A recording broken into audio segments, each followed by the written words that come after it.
এরপর নিজেদের ক্ষেপণাস্ত্র বা মিসাইল কর্মসূচি নিয়ে কোনো ধরনের আলোচনা করবে না বলে স্পষ্টভাবে জানিয়েছে ইরান। দেশটির দাবি, এই কর্মসূচি সম্পূর্ণ প্রতিরক্ষামূলক এবং বিদেশি শক্তির সম্ভাব্য আগ্রাসন ঠেকানোর উদ্দেশ্যেই এটি গড়ে তোলা হয়েছে।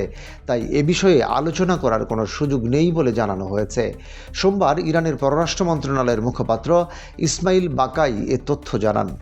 সম্প্রতি ইরান নতুন করে ক্ষেপণাস্ত্র মহড়া শুরু করেছে। এ নিয়ে যুক্তরাষ্ট্রের কাছে উদ্বেগ প্রকাশ করেছে দখলদার ইসরায়েল।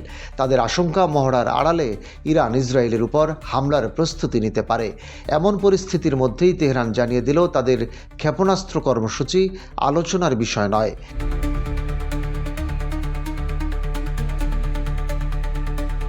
সাপ্তাহিক ব্রিফিংয়ে ইসমাইল বাকাই বলেন, ইরানের ক্ষেপণাস্ত্র কর্মসূচি আমাদের ভূখণ্ড রক্ষার জন্য তৈরি করা হয়েছে, এটি কোনো আলোচনার জন্য নয়। যেহেতু বিদেশি আগ্রাসন প্রতিহত করাই এর মূল লক্ষ্য, তাই এ বিষয়ে কোনো ধরনের আলোচনা হবে না। উল্লেখ্য, গত জুন মাসে দখলদার ইসরায়েলের সঙ্গে ইরানের সরাসরি সংঘাত শুরু হয়, যা টানা 12 দিন স্থায়ী ছিল। ওই সময় তেহরান ইসরায়েলের বিভিন্ন স্থাপনায় নিখুঁত ক্ষেপণাস্ত্র হামলা চালায়। ইসরায়েল ইরানের ক্ষেপণাস্ত্র পারমাণবিক কর্মসূচিকে নিজেদের জাতীয় নিরাপত্তার জন্য সবচেয়ে বড় হুমকি হিসেবে বিবেচনা করে।